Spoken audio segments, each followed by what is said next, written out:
नमस्कार and welcome to curiously education. Dear friends, you are watching current affairs analysis. मैं हूं Prashant Mavani. Let's start with the first topic of the day. India और USA के बीच में discussion हुई है खालिस्तानी एक्सट्रीमिज्म को लेकर। क्वेश्चन है, assess the challenges faced by India in countering Khalistani extremism in western Nations. खास करके यूके, कनाडा, यूएसए में भी इस प्रकार के खालिस्तानी एक्सट्रीमिस्ट्स हैं जो एंटी इंडिया एक्टिविटीज एक लंबे समय से करते आए हैं।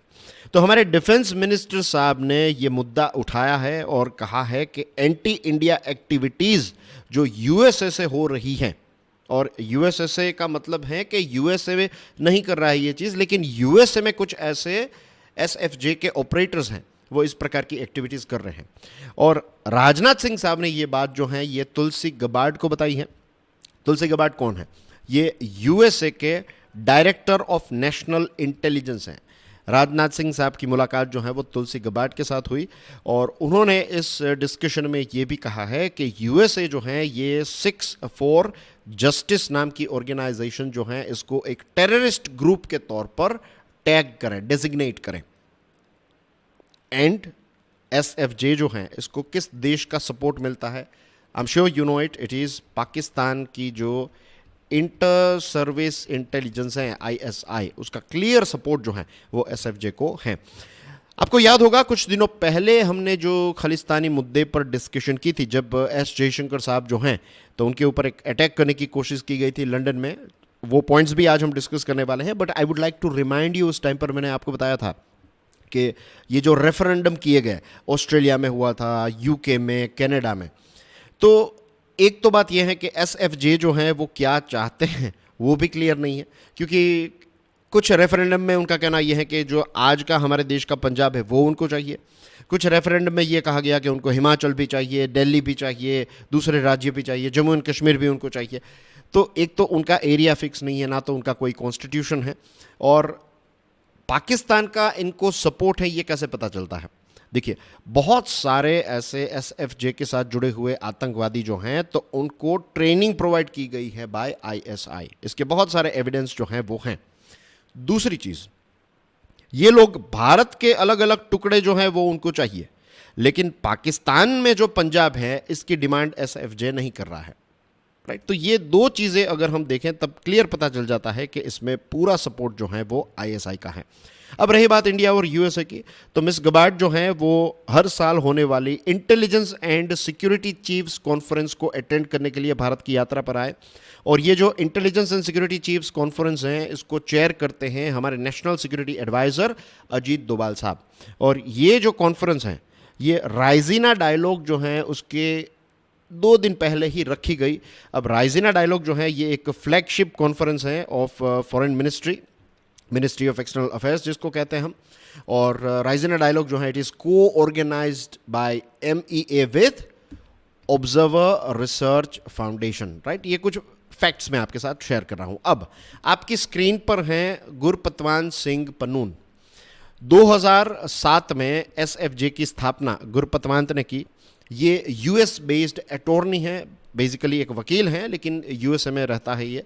और डिमांड जो है वो यही है कि एक अलग से उनको एक देश चाहिए जिसका नाम वो खालिस्तान रखना चाहते हैं। तो इस प्रकार की एक रेडिकल ऑर्गेनाइजेशन जो है उसका एक बहुत बड़ा नाम है गुरपतवान सिंह पन्नू। और भारत पर आतंकवादी हमले करने की बहुत सारी ऐसी बातें वीडियो में बताई हैं। राइट, गुरपतवान ने ये भी धमकी दी थी कि भाई जो अहमदाबाद में क्रिकेट का स्टेडियम है तो उस स्टेडियम को बॉम्ब के माध्यम से ये उड़ा देंगे, और बहुत सारी ऐसी एक्टिविटीज़ जो हैं वो एसएफजे के द्वारा कंडक्ट की जाती है।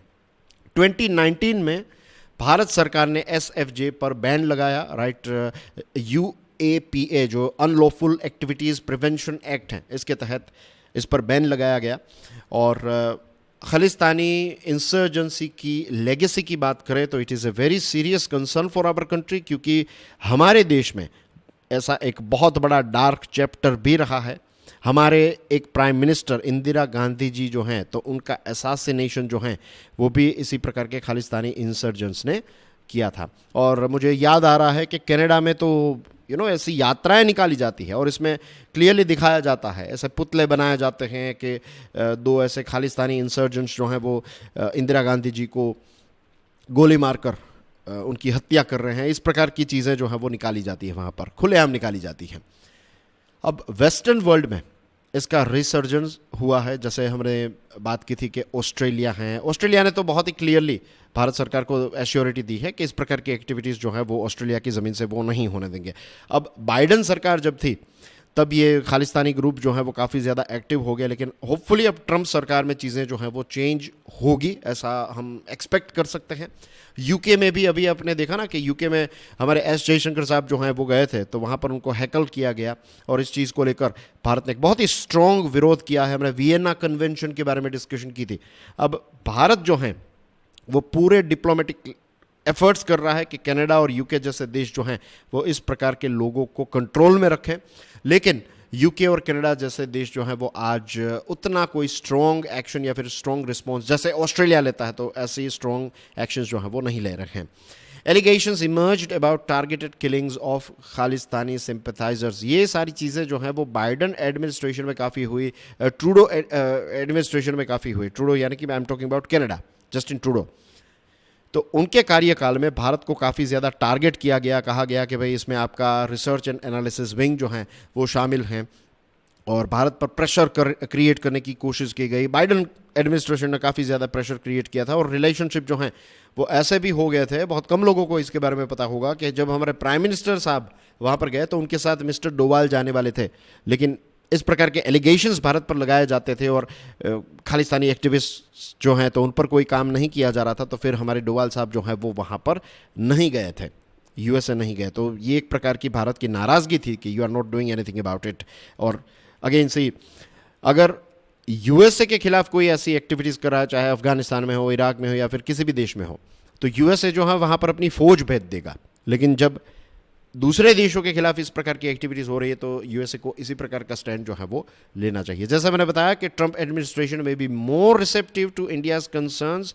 होपफुली हमारे जो कंसर्न्स हैं उनको ट्रंप सरकार एड्रेस करेगी और बेसिकली हमारे जो इंडियन डायस्पोरा है, जो हमारे भारत के लोग, प्रवासी भारतीय दुनिया के अलग अलग देशों में रहते हैं, यूएसए में भी एक बहुत बड़ी कम्युनिटी है, तो लेट्स होप कि इनके साथ कोई भी चीज़ जो है वो गलत ना हो और इसी के साथ डिप्लोमेटिक रिलेशंस जो हैं उनको मजबूत करते हुए ही आगे बढ़ना है। इसमें किसी भी प्रकार का डैमेज जो है वो डिप्लोमेटिक रिलेशंस पर नहीं होना चाहिए। Right dear friends, before we move on let me give you a quick brief about this particular series. ये सीरीज़ जो है वो खास करके ये 3 चीज़ों को अचीव करने के लिए डिज़ाइन की गई है। It will help you with your critical analytical skills. इसके साथ एग्जामिनेशन में आपको एक एज मिलेगी और यहाँ पर हम कॉम्प्लेक्स चीज़ों को काफ़ी ज़्यादा सिंप्लीफाई करते हैं। इस सीरीज़ को एस्पिरेंट्स की रिक्वायरमेंट को ध्यान में रखते हुए ही डिज़ाइन किया गया है और एक चीज़ जो हम एस्पिरेंट्स से एक्सपेक्ट करते हैं दैट इज़ कि ये जो सीरीज़ है उसको आप रेगुलर बेसिस पर आप जब भी ये वीडियो देखें आप, तो मेक श्योर कि आप इस वीडियो को लाइक करें, कमेंट करें। If you don't have anything to say, let's say, तो just write down Jai Hind, right, and please make sure कि आप इसको हर रोज़ शेयर करें। इसी के साथ I would like to know कि आज की जो हमारी डिस्कशन है इसमें आपके लिए सबसे बड़ा वाव मोमेंट क्या है? कौन सी ऐसी चीज़ है आज की डिस्कशन में जो आपको लगता है कि आपकी नॉलेज में एक बहुत बड़ा वैल्यू एडिशन हुआ या फिर वो चीज़ आपको सबसे ज़्यादा पसंद आई? Do let me know in the comment section. Right, so let's move on to the next topic. एक बहुत बड़ा प्रयास जो है वो दिल्ली सरकार ने स्टार्ट किया है। अब दिल्ली में एक नई सरकार आई है, एक नई ऊर्जा के साथ, और लोगों की भी काफ़ी ज़्यादा एक्सपेक्टेशन है। लेकिन we have to understand one thing, चाहे वो स्वच्छ भारत अभियान हो या फिर किसी भी प्रकार का अभियान क्यों ना हो, राइट, जब तक कम्युनिटी का पार्टिसिपेशन नहीं होगा, फॉर एग्जाम्पल स्वच्छ भारत की बात करें तो ये तब तक सक्सेसफुल नहीं हो सकता जब तक हम यहाँ वहाँ कचरा फेंकना बंद ना करें, राइट, जब हम यहाँ वहाँ थूकना बंद ना करें, जब तक ये चीज़ नहीं होगी तब तक स्वच्छ भारत जो है वो अचीव नहीं हो सकता। तो दिल्ली की जो समस्याएं हैं, there are many things that are going on with Delhi. Safety है and there are so many other things that we are going to talk about.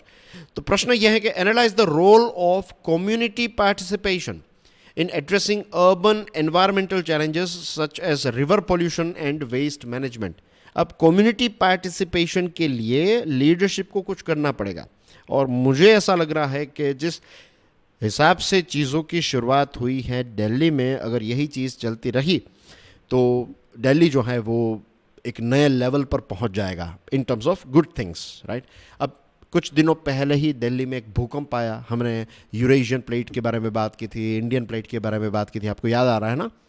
तो हमारा जो कैपिटल है it faces multiple hazards, earthquakes अभी कुछ दिनों पहले आया था, अर्बन फ्लड्स आते हैं, थोड़ी बहुत बारिश हो गई और बहुत सारे एरिया में पानी भर जाता है, और ह्यूमन इंड्यूस्ड क्राइसिस और रैपिड अर्बनाइजेशन, डेंस पॉपुलेशन, ये सारी चीज़ों की वजह से एनवायरमेंटल डिग्रेडेशन जो है वो काफ़ी ज़्यादा बढ़ रहा है, और इसकी इम्पैक्ट लोगों की हेल्थ पर आ रही है, राइट। और पब्लिक का, जैसे मैंने बताया, एंगेजमेंट जब तक नहीं होगा तब तक सरकार के द्वारा कितने भी एफर्ट्स क्रिएट किए जाए उसमें आपको 100% रिजल्ट देखने को नहीं मिलेगा। और अब ऐसा वक्त आ चुका है कि दिल्ली से शुरुआत हो सकती है, लेकिन उसके बाद हम हमारे देश में हर टाउन, हर गांव, हर शहर में ये चीज़ स्टार्ट कर सकते हैं। एक प्रोएक्टिव एक्शन जो है वो हमें लेना ही पड़ेगा if you want to make our country a developed nation. और 2047 सरकार ने टारगेट रखा है, अगर हर एक व्यक्ति, हर एक सिटीजन खुद का एक टारगेट रख ले तो 5 सालों में हमारा देश जो है वो क्लीन हो सकता है, थरोली क्लीन हो सकता है, if each and every single individual takes responsibility on his or her shoulder. तो अब दिल्ली की सरकार ने एक सेंटर खोला है, centre for disaster risk management and environmental sustainability, and it is known as यजना, यमुना आपदा एवं जलवायु परिवर्तन न्यूनीकरण अधिष्ठान। बहुत ही इंटरेस्टिंग लक्ष्य हो गए या फिर लक्ष्य रखे गए हैं योजना के। Yojana aims to bridge gaps in public awareness and coordination, this is the most important. Directly किसी चीज़ पर अगर काम स्टार्ट किया है, या फिर जो कहते हैं ना जो रूट कोज है, दैट इज सबसे पहले तो पब्लिक में एक अवेयरनेस आए, और पब्लिक के अवेयरनेस के साथ साथ सरकार का और लोगों का एक कोऑर्डिनेशन हो। तो योजना इस चीज़ पर काम करेगा। स्पेशल एम्फेसिस जो है वो दिया गया है यमुना रिवर पर, यमुना नदी को क्लीन करना। एक वक्त था जब यमुना नदी का पानी जो है वो काफ़ी नीट एंड क्लीन हुआ करता था। एक समय ऐसा भी था कि जब आप उसका पानी डायरेक्टली पी सकते थे, लेकिन आज ऐसा पॉसिबल नहीं है। तो जो योजना का फोकस है दैट इज़, एक तो है disaster risk reduction, second thing is environmental conservation, and third thing is pollution control. अब इस चीज़ को लेकर योजना जो है वो क्या करने वाला है, जापान में एक अर्थक्वेक मेमोरियल है, इसका नाम है कोब, या फिर कोबे इसको कहते हैं, कोबे अर्थक्वेक मेमोरियल म्यूजियम, ये जापान में है। थाईलैंड में एक सुनामी मेमोरियल म्यूजियम है। ये दोनों जो म्यूजियम्स हैं वो क्या करते हैं, एक अर्थक्वेक को लेकर और एक सुनामी को लेकर जो अवेयरनेस क्रिएट करनी है, जो प्रिपेयर्डनेस करनी है, इन चीज़ों को लेकर लोगों को मोटिवेट करते हैं, डायरेक्ट करते हैं, एजुकेट करते हैं। और हमारे देश में भी एक ऐसा सेंटर है जो गुजरात का भुज है, वहाँ पर एक अर्थक्वेक म्यूजियम है। तो इससे भी लोगों की जो सिस्मिक रिस्क है उसके साथ जुड़ी हुई अंडरस्टैंडिंग में काफ़ी ज़्यादा बदलाव देखने को मिला है, राइट। ये सारे एग्जाम्पल से योजना जो है वो इंस्पायर्ड हुआ है, और अब योजना जो है वो ऐसा ही एक म्यूजियम जो है वो दिल्ली में खोला जाएगा। और जैसे बताया, Yamuna is severely polluted, right. तो अब गवर्नमेंट जो है वो ऐसे इनिशिएटिव्स लेना चाहती हैं कि रिवर को क्लीन करने में लोगों का पार्टिसिपेशन हो, यहाँ वहाँ कचरा ना फेंका जाए, और इसमें सारे लोग आए गए, सिर्फ सिटीजन्स की बात नहीं है, बहुत सारी इंडस्ट्रीज़ हैं जो ऐसा ही अनट्रीटेड वेस्ट जो है वो नदी में बहाया जाता है, ऐसा फेंका जाता है, तो ये सारी चीज़ें ना हो। पुअर वेस्ट मैनेजमेंट की वजह से अर्बन फ्लड होते हैं। मुझे आज भी याद है, आज से लगभग 6-7 साल पहले की बात है, जब मुंबई में बहुत बड़ा फ्लड आया था, तो उस समय पर एक तो हाई टाइड थी, number one thing was high tide, second thing is एक बहुत ही कम समय में बहुत ही ज़्यादा रेनफॉल हुआ, और तीसरी चीज़ जो हुई थी that was man made, and that is, ये दो चीज़ें तो चलो नेचुरल है, लेकिन थर्ड जो चीज़ हुई ये थी कि पुअर वेस्ट मैनेजमेंट की वजह से जो गटर्स थी ये क्लॉग हो चुकी थी, जाम हो चुकी थी, बहुत सारा प्लास्टिक का कचरा, तो इसीलिए ये एक्स्ट्रा रेनफॉल का पानी जो है वो निकल नहीं पाया, और इसकी वजह से मुंबई में लाखों करोड़ों लोग जो हैं वो फंस चुके थे, और बहुत सारा नुकसान हुआ था। तो ये हमारे अलग अलग शहरों की ये कहानी है, दिल्ली की तो है ही, कि अर्बन फ्लडिंग का एक रीज़न जो है दैट इज़ इंफ्रास्ट्रक्चर, और इसके साथ साथ poor waste management. Air pollution के क्या क्या नेगेटिव इम्पैक्ट्स हैं आप जानते हैं, तो I am not going to go into it. तो Yojana will promote waste segregation. हम सब जो है सूखा कचरा, गीला कचरा सेग्रीगेट करके अगर करें तो रिसाइकलिंग भी अच्छा होगा, कॉम्पोजिशन, फिर कॉम्पोस्टिंग, रिसाइकलिंग और इसी के साथ साथ ग्रीन एनर्जी सॉल्यूशंस, ये सारी चीज़ों को प्रमोट करने का काम योजना करेगा। और इसमें schools, colleges, resident welfare associations, corporate sector, ये सभी का पार्टिसिपेशन जो है वो किया जाएगा। एक नया कल्चर जो है वो डेवलप करने की कोशिश की जा रही है, culture of responsibility and collective action, और ख़ास करके यंगस्टर्स जो हैं उनको एनकरेज किया जाएगा। एंड योजना जो है वो इतना ही नहीं है, इसके साथ साथ रिसर्च में भी काम करेगा और एक पॉलिसी हब के तौर पर भी साइंटिफिक इंसाइट्स और डेटा ड्रिवन रिकमेंडेशंस जो है वो योजना प्रोवाइड करेगा। रियल टाइम मॉनिटरिंग होगा, एयर, वाटर, ये सारी चीज़ों का। और ये सारी चीज़ें जब होगी और एक साथ होगी, लेट्स होप कि ये सारी चीज़ें एग्जीक्यूट होने लगे, तो होगा ऐसा कि जो दिल्ली है वो एक मॉडल सिटी के तौर पर उभर कर आएगा और हमारे देश के जो दूसरे राज्य हैं और उन राज्यों के बड़े बड़े जो शहर हैं, फॉर एग्जांपल महाराष्ट्र का मुंबई, गुजरात का Ahmedabad, Vadodara, Rajkot, and there are so many other states and other cities, तो ये सारे शहर को एक रोल मॉडल मिलेगा और इसके बहुत सारे इकोनॉमिक बेनिफिट्स भी होंगे, राइट, ये भी हम जानते हैं। So let's wish best of luck to Delhi government. Let's hope कि ये सारी चीज़ें जो हैं वो एक्शन में कन्वर्ट हों, लेकिन सिर्फ दिल्ली गवर्नमेंट नहीं, दिल्ली के लोगों को भी उतना ही ज़्यादा कंट्रीब्यूट करना पड़ेगा। Let's move on to the third topic of the day. This one is about India and China. China के एम्बेसडर साहब ने एक बहुत ही इंटरेस्टिंग आर्टिकल लिखा है टाइम्स ऑफ इंडिया में, और उसमें से बहुत सारे पॉइंट्स जो हैं वो मुझे मिले हैं, and I would like to share it with you with this discussion, that is number 3। Explain how the dragon यानी कि ऑफ कोर्स चाइना, एलिफेंट यानी India. Explain how the dragon elephant tango between India and China can lead to shared economic dividends. दोस्तों, China के politics में, political life में एक बहुत बड़ा मेजर इवेंट होता है, इसको कहते हैं 2 सेशंस, राइट। अब ये 2 सेशंस जो हैं इसमें डीप डिस्कशंस होती हैं नेशनल पॉलिसीज़ की, प्रिंसिपल्स की, और ये जो सेशंस होते हैं तो it's like a window for the world कि चाइना जो है उसको और ज़्यादा अच्छी तरीके से समझना है, चाइना किस दिशा में आगे बढ़ेगा, ये सारी चीज़ें जो है ये आपके 2 सेशंस जो हैं उनको अगर आप समझ लें कि क्या क्या चीज़ें डिस्कस हुई तो आपको पता चल जाएगा कि चाइना का फ्यूचर कोर्स क्या है। अब 2025 जो है वो चाइना के लिए थोड़ा स्पेशल है और भारत और चाइना के लिए भी स्पेशल है, we will talk about that. लेकिन चाइना की अगर बात करें तो चाइना में जो 14th 5 ईयर प्लान जो है वो 2025 को ख़त्म होगा और 15th 5 ईयर प्लान जो है वो स्टार्ट होने वाला है। और ये जो 2 सेशंस इस साल जो कंडक्ट किए गए तो इसका जो मेन फोकस था, इट वाज अबाउट जो टेक्नोलॉजिकल एडवांसमेंट्स हो रहे हैं, राइट, जो टेक्नोलॉजी के क्षेत्र में जो एक बिजनेस का जो एक एनवायरनमेंट है वो जैसे इवॉल्व हो रहा है, ये सारी चीज़ों पर काफ़ी ज़्यादा डिस्कशन हुई और 3 कीवर्ड्स जो हैं इन पर आज हम फोकस करेंगे। Number 1 is growth, number 2 is innovation and number 3 is opening up. Opening up का मतलब होता है इकोनॉमी को और ज़्यादा खोलना, इकोनॉमी को और ज़्यादा ग्लोबलाइज बनाना। तो let's go through growth, innovation and opening up one by one. Let's start with growth. Government का जो चाइनीज़ गवर्नमेंट का जो रिपोर्ट है, वर्क रिपोर्ट, तो इसमें बहुत ज़्यादा एम्फेसिस जो है वो डेवलपमेंट और रिफॉर्म्स पर दिया गया है। यहाँ पर अगर जीडीपी के ग्रोथ के टारगेट की बात करें तो 2025 में चाइना जो है वो 5% जितना ग्रोथ अचीव करना चाहता है। इसके साथ इसी साल वहाँ पर 12 मिलियन यानी कि 1 करोड़ 20 लाख जितनी अर्बन जॉब्स जनरेट करेगा चाइना। और ग्रेन आउटपुट की बात करें तो 700 मिलियन मेट्रिक टन ये टारगेट रखा है चाइना ने। डेफिसिट टू जीडीपी रेशियो की बात करें तो 1978 से लेकर आज तक आप देखेंगे तो सबसे बड़ा डेफिसिट टू जीडीपी रेशियो देखने को मिला। इसको इंक्रीज़ किया है 4% से, राइट। और जो ultra long special treasury bonds हैं तो ये 180 बिलियन के इश्यू किए जाएंगे। तो बेसिकली ये 2 चीज़ों से हमें ये पता चलता है कि वहाँ की सरकार जो है वो कंजम्पशन को और ज़्यादा बूस्ट करवाना चाहती है और इसी के साथ डोमेस्टिक डिमांड जो है उसको और ज़्यादा स्टिमुलेट करना चाहती है।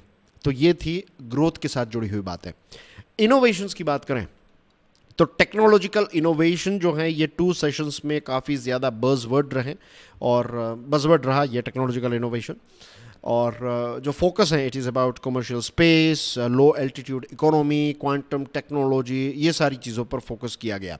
और चाइना के बारे में आप जानते हैं राइट, चाइना की जो टेक इंडस्ट्री है उसके बारे में 2 सेशंस में ये डिस्कस किया कि ये जो फाइनल 14th प्लान है, तो अब चाइना जो है वो टेक इंडस्ट्री का हार्वेस्ट सीजन में एंटर हो रहा है। मतलब ये है कि अभी तक सारी चीज़ें जो है ना उन्होंने प्रिपेयर की, बेस तैयार हो गया, अब फसल काटने का वक्त आ चुका है। अब जो 15th जो प्लान स्टार्ट होगा तो उसमें ये टेक इंडस्ट्री जो है वो बहुत नई नई फसलें काटेगी, बहुत सारी नई चीज़ें होगी, एक नए लेवल पर चाइना पहुंचेगा।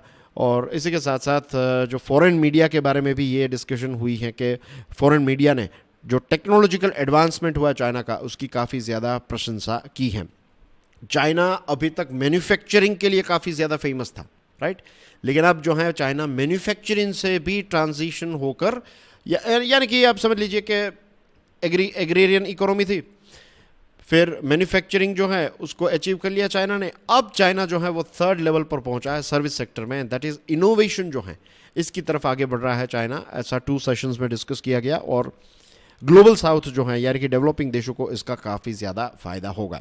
ये 3 जो पॉइंट्स हम डिस्कस करें तो उसमें इनोवेशन वाला पॉइंट जो है वो यहाँ पर ख़त्म होता है। अब जंप करते हैं ओपनिंग अप के बारे में। China reaffirms commitment to opening up despite external challenges. External challenges आप जानते हैं, ट्रम्प साहब के साथ जुड़े हुए challenges right. Manufacturing sees full lifting of foreign investment restrictions. जो पहले मैन्युफैक्चरिंग में रिस्ट्रिक्शंस थे, अब ये रिस्ट्रिक्शंस जो हैं वो कंप्लीटली चाइना ने हटा दिए हैं और टैरिफ लेवल जो है इसको कम करके 7.3 तक पहुंचाया है। जो WTO के डेवलप मेंबर्स हैं तो उनके साथ साथ एक एवरेज जो है वो चाइना ने यहाँ पर मैच की है। 150 से ज़्यादा देशों का अगर कोई मेजर ट्रेडिंग पार्टनर है तो वो चाइना है। और फॉरेन इन्वेस्टेड एंटरप्राइजेस की बात करें तो लास्ट ईयर 9.9% इसमें एक उछाल देखने को मिला है। चाइना 38 कंट्रीज़ के लोगों को वीज़ा फ्री एंट्री ग्रांट करता है और 54 ऐसे देश जो हैं उसको इस प्रकार की फैसिलिटीज़ चाइना एक्सटेंड कर रहा है। इंडिया चाइना कोऑपरेशन की बात करें तो दोनों देश जो हैं डेवलपमेंट और रीजुविनेशन के अपने अपने लेवल पर क्रिटिकल स्टेजेस में हैं। भारत की खास बातों की बात करें तो आईटी हैं, सॉफ्टवेयर हैं, बायोमेडिसिन, ये सारी चीज़ों में भारत काफ़ी आगे हैं। चाइना की बात करें तो इलेक्ट्रॉनिक्स, इंफ्रास्ट्रक्चर और न्यू एनर्जी में चाइना काफ़ी आगे हैं। तो एम्बेसडर साहब की ये अपील है कि अगर हमारे दोनों देशों की मार्केट्स जो हैं वो एक दूसरे के साथ कनेक्ट हो जाए तो 1+1 2 नहीं 1+1 11 जैसी सिचुएशन, जिसको हम सिनर्जी कहते हैं, इस प्रकार की इफेक्ट हमें देखने को मिलेगी। 1 अप्रैल 2025 is special for India China, क्योंकि इस साल हमारे दोनों देशों के डिप्लोमेटिक रिलेशन के 75 ईयर्स होंगे और यहाँ पर जो लक्ष्य है उनका वो यही है कि शेयर्ड डेवलपमेंट से ड्रैगन और एलिफेंट दोनों टेंगो करे, दोनों डांस करे एक दूसरे के तालमेल। टेंगो इज दो लोग जब डांस करते तालमेल में तो उसको टेंगो कहते हैं। एक वेस्टर्न वर्ल्ड का डांस है ये, आपने कई बार देखा होगा, शायद नाम ना पता हो। Strategic guidance emphasises mutual respect, trust and accomplishment, ये उनकी एक बॉटम लाइन थी। So that's done right.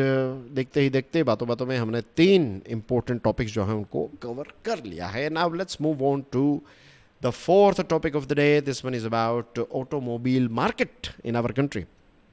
Discuss how India's automobile market is transitioning from being volume driven to value driven. Volume driven का मतलब है ज़्यादा क्वांटिटी, वैल्यू ड्रिवन का मतलब है अच्छी क्वालिटी। तो अब हमारे देश में भारत की जो ऑटोमोबाइल मार्केट है वो ट्रांजिट हो रही है। पहले सिर्फ एक गाड़ी होना it was a big thing, गाड़ी इन द सेंस 4 व्हीलर होना इज अ बिग थिंग मानी जाती थी। अब लोग जो हैं 4 व्हीलर नहीं, अब ऐसा नहीं है, लोगों को जो बेसिक एंट्री लेवल की कार है वो नहीं चाहिए, अब लोगों को थोड़ी हाई एंड कार्स चाहिए, उसमें सारी फैसिलिटीज़ हों एक्सेट्रा राइट। तो अब ये टेस्ट जो है वो हुआ है, क्योंकि धीरे धीरे हमारी इकोनॉमी जो है वो भी बढ़ी है, लोगों के पास पैसे जो है वो वेल्थ जो है वो जनरेट हुई है। अब ये जो डिस्कशन है ना, इसको आप 2 एंगल से देख सकते हैं। आज की जो हम डिस्कशन ये कर रहे हैं तो अगर ऊपर से देखें तो आपको लगेगा कि मैं सिर्फ और सिर्फ कार इंडस्ट्री की बात कर रहा हूँ, लेकिन क्रिटिकल एनालिटिकल स्किल अगर आप डेवलप कर रहे हैं तो आप इसको ये ऐसे भी देख सकते हैं कि अगर आप एक IAS ऑफिसर हैं या फिर लेट्स से कि आप एक IPS ऑफिसर हैं, तो one of the most important thing that you should do is कि आप जिस क्षेत्र में काम कर रहे हैं, जिस एरिया में आप काम कर रहे हैं, उस एरिया के लोगों का बिहेवियर कैसा है, उनकी रिक्वायरमेंट क्या है, उनके एस्पिरेंट्स क्या हैं, किस प्रकार का स्वभाव है उनका, ये सारी चीज़ें जब आपको पता चलेगी तब आप और अच्छी तरीके से उनके लिए काम कर पाएंगे, आप और अच्छी सेवा या फिर उनकी मदद कर पाएंगे, right. Now let's jump back to this topic, इसका कनेक्शन आपको समझ में आ जाएगा। India is the third largest car market, trailing only China and USA. Number 1 China, उसके बाद यूएसए और उसके बाद हमारा देश भारत आता है in terms of car market. लेकिन हमारे यहाँ पर क्या था, अभी तक चीज़ें जो है वो क्वांटिटी के साथ जुड़ी हुई थी, लेकिन अब धीरे धीरे प्रीमियम कार्स जो हैं वो हमें पसंद आने लगी है। जैसे मैंने आपको बताया, अब यूरोपियन कार मेकर्स जो हैं, यूरोपियन ऑटोमोबाइल इंडस्ट्री जो हैं, अब उनकी दाल वहाँ पर तो नहीं चल रही है, वहाँ पर यूरोप में उतना ज़्यादा उनका नहीं हो रहा है, राइट। तो अब उनको नई मार्केट चाहिए। तो नई मार्केट में अगर हम बात करें तो एशिया की मार्केट है और उसमें भारत की एक बहुत बड़ी मार्केट है। वी हैव ऑलरेडी सीन के 3rd नंबर पर हमारी मार्केट है। चाइना की तो बहुत सारी कंपनीज ऐसी है, खुद चाइनीज़ कंपनीज हैं जिनको टक्कर देना it's very difficult for European car makers. तो अब उनका ध्यान जो है वो हमारी तरफ आया है। हमारे जो यंग कार बायर्स हैं, they are seeking features and tech rich mobility, isn't it? This is the test of young car buyers in our country. सबसे बड़ी जो headwind European auto makers face कर रहे हैं, एंड दैट इज के यहाँ पर उनकी कार क्यों नहीं चल रही है, मीन्स उतनी ज़्यादा। फॉर एग्जांपल VW की बात करें तो VW की बिल्ड क्वालिटी काफ़ी अच्छी आती है। VW हैं, स्कोडा हैं, एंड इसके ऊपर का अगर सेगमेंट में आप चले जाए तो Audi, BM, then you have Mercedes, right. तो ये थोड़ी एक्सपेंसिव आती है, लेकिन VW और स्कोडा जो हैं, इसकी अगर हम बात करें तो कार्स अच्छी हैं, फैसिलिटीज़ अच्छी आती हैं, लेकिन प्रॉब्लम ये है उनका जो मेंटेनेंस है, it is very very expensive, right. Maintenance में खास करके जो पार्ट्स हैं, दे आर वेरी एक्सपेंसिव, और उनकी जो जिस प्रकार से पॉलिसीज़ रही हैं उन कंपनीज़ की, अगर आप शोरूम में जाएंगे या फिर सर्विस सेंटर में जाएंगे, ऑफिशियल सर्विस सेंटर में, तो बिल हमेशा 10,000 12,000 का आपको आएगा। इसी के सामने टोयोटा की अगर हम बात करें तो टोयोटा जो है वो क्या करती हैं, उनको भारत का स्वभाव पता है कि भारत के लोग जो हैं वो कार अगर ख़रीदते हैं तो कार के साथ उनकी जो सर्विस है वो भी कम होनी चाहिए। इसीलिए एक लंबे समय से मारुति सुजुकी हमारी कंपनी है, सुजुकी जापान की है। तो सुजुकी जो है, तो व्हेन आई से टोयोटा आई मीन टू से जापानीज़, राइट। तो जापानीज़ को ये टेस्ट भारत का पता है, तो फिर सुजुकी ने ये किया, फिर टोयोटा कार्स लेकर आई। मित्सुबिशी उतनी ज़्यादा नहीं चली हमारे यहाँ पर, बट एनीवेज टोयोटा जो है वो राज करती है। इनोवा है, फॉर्च्यूनर हैं, क्वालिस एक समय पर हुआ करती थी, फिर इनकी जो लीवा एक्सेट्रा ये सारी कार्स आती हैं, तो they are still you find them going on and on and on. इसका कनेक्शन आप देखिए सिविल सर्विसेज के साथ, कि टोयोटा ने जिस प्रकार से लोगों की जो कहता है ना कि उनकी जो नब्ज़ हैं वो पकड़ ली, उनको पता चल गया कि इनको क्या चाहिए। ये चीज़ यूरोपियन ऑटो मेजर्स जो हैं वो आज तक नहीं कर पाए हैं। उनका सेल्स ग्रोथ इंक्रीज़ हुआ है, लेकिन जो कस्टमर बेस है वो काफ़ी लो हैं। तो अब ये कस्टमर बेस को वाइड करना चाहते हैं, और सबसे बड़ी अपॉर्चुनिटी रहती है मास सेगमेंट में। उनकी जो खासियत रहती है, अच्छी ड्राइविंग क्वालिटी, अच्छा इंजीनियरिंग, ये सारी चीज़ें। अब हमारे देश में भी लोग जो हैं वो यूरोपियन इंजीनियरिंग को अप्रिशिएट कर रहे हैं, लेकिन कॉस्ट कटिंग की जाती है, और कॉस्ट अगर मीन सर्विस का कॉस्ट अगर कम किया जाए और बिल्डअप में कॉस्ट कटिंग ना की जाए तो फिर इनके चांसेस हैं। इलेक्ट्रॉनिक मोबिलिटी में ईवीज़ में तो चाइना को अब बीट करना जो है वो बहुत ही डिफ़िकल्ट हो चुका है, और यूएसए ने जिस प्रकार से रेसिप्रोकल टैरिफ्स लगाए हैं तो वहाँ पर भी प्रोडक्शन काफ़ी मीन्स एक थमसा गया है यूएसए में भी। तो भारत एक अच्छी मार्केट है। अब देखते हैं कि अगर वो हमारी नब्ज़ पकड़ पाते हैं, then they can crack this market. तो ये हमारे कार मेकर्स के लिए भी एक बहुत बड़ा चैलेंज जो है वो क्रिएट करेंगे, और एंड ऑफ द डे जब कंपटीशन होती है तो फ़ायदा जो है वो कंज्यूमर का होता है, राइट। तो ये जो यूरोपियन कार मेकर्स अभी तक जो गलती कर रहे हैं, मुझे लगता है ऐसी गलती कहीं ना कहीं IAS IPS या फिर सिविल सर्वेंट्स जो हैं वो भी कर रहे हैं, कि वो हमारे यहाँ से होकर भी लोगों को क्या चाहिए वो उनको पता नहीं रहता। और इसी वजह से कई बार जो पॉलिसीज़ होती हैं, हमने देखा ना, एक वकीलों को लेकर भी बिल आया था, एक एडवोकेट बिल, उसको फिर वापस लेना पड़ा। तो ये सारी चीज़ें क्यों हो रही है? क्योंकि जो बिल्स बनाते हैं, जो पॉलिसीज़ डिज़ाइन करते हैं, पॉलिसी मेकर्स जो हैं, वो कहीं ना कहीं कंज्यूमर बिहेवियर या फिर सिटीजन बिहेवियर को समझ नहीं पाते। Moving on to the next topic, fifth topic of the day, dear friends, this one is about free speech. Evaluate the judiciary's responsibility to balance criticism and contempt while upholding free speech. Legislature, executive और judiciary, हमारी democracy के 4 pillar में से ये 3 pillars हैं। Law को enforce करवाने का काम ये पुलिस के माध्यम से करते हैं। 4th पिलर जो है दैट इज मीडिया, इनकी जो स्ट्रेंथ है दैट इज फ्री स्पीच। अब सुप्रीम कोर्ट ने कई बार मीडिया फ्रीडम को एम्फेसाइज किया है। हाल ही में जस्टिस अभय एस ओका और उज्जवल भुयान साहब की जो एक बेंच है उसने ये एक रिमाइंड करवाया है राइट के जो कोर्ट्स हैं उनको ये कंटेम्प्ट वाली जो बातें होती है, कई बार कहता है ना कि कुछ आपने बोल दिया और कंटेम्प्ट ऑफ कोर्ट हो गया, तो फ्री स्पीच को थोड़ा आप टॉलरेट कीजिए, ऐसा सुप्रीम कोर्ट की ये 2 जजेस की बेंच ने बताया है, हाई कोर्ट्स को और दूसरी कोर्ट्स को बताया है। Avoid crying contempt, right. जनवरी में 1.45 लाख केसेस पेंडिंग हैं, कंटेम्प्ट केसेस, और इसमें से ज़्यादातर केसेस जो हैं ये मीडिया ऑर्गेनाइजेशंस और जर्नलिस्ट पर हैं। तो इसी चीज़ पर सुप्रीम कोर्ट का कहना है कि भाई इतने सारे केसेस, कुछ कह दिया और कुछ आपने सीधा कंटेम्प्ट लगा दिया। 2019 में ऐसा हुआ था। मेघालय हाई कोर्ट जो है इसने 2 महिलाओं पर कंटेम्प्ट ऑफ कोर्ट जो हैं इसमें उनको गिल्टी साबित किया या फिर गिल्टी ठहराया। अब ये 2 महिलाएं जो हैं उन्होंने क्या कहा था, उन्होंने सिर्फ और सिर्फ जो रिटायर्ड जजेस हैं और उनके परिवारजनों को जो पर्क्स मिलते हैं इनके बारे में उन्होंने लिखा था। तो ये जो मेघालय हाईकोर्ट का जो ऑर्डर आया था ना, तो इस पर पूरी दुनिया ने टिप्पणी की थी और फिर सुप्रीम कोर्ट ने इसी मेघालय हाईकोर्ट के ऑर्डर पर एक स्टे लगा दिया था। और लास्ट मंडे की अगर हम बात करें तो दिल्ली हाईकोर्ट ने विकिपीडिया के खिलाफ एक ऐसी हियरिंग जो है इस पर फोकस किया, एक ऑर्डर दिया था।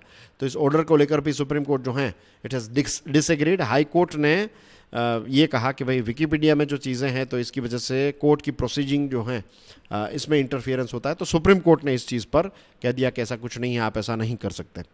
तो सुप्रीम कोर्ट ने यही बताया है कि जजेस को थोड़ा क्रिटिसिज्म जो है उसको टॉलरेट करने की आदत लानी चाहिए, और लोग जो हैं वो कोर्ट्स की तरफ थोड़े बायस्ड भी रह सकते हैं, लोग जो हैं वो कोर्ट को प्रिजुडाइज करेंगे, लेकिन ये सारे क्रिटिसिज्म जो है वो लोगों के ओपिनियन है। कोर्ट को तो लॉ के आधार पर अपना काम जो है वो करता रहना चाहिए और करते रहना चाहिए। Courts cannot pass sweeping gag orders, the bench said. In 2022, Supreme Court opposed gagging journalist Mohammad Zubair. Supreme court ने दिल्ली हाई कोर्ट की ये जो लीगलिटी है विकिपीडिया को लेकर, इस पर भी प्रश्न उठाए हैं। लेट्स होप के इसी मुद्दे पर एक लार्जर कॉन्स्टिट्यूशन बेंच जो है वो इस पर कोई गाइडलाइंस जो है वो सेट कर दे और वंस एंड फॉर ऑल ये प्रॉब्लम जो है वो सॉल्व कर दे। The question is about free speech rights of media, क्योंकि अगर मीडिया की जो फ्री स्पीच के अधिकार जो हैं उसको जितना ज़्यादा स्ट्रेंथन किया जाएगा उतनी ही हमारी ये जो हमारा 4th पिलर है डेमोक्रेसी का, ये स्ट्रॉन्ग होगा। Isn't it? So that's basically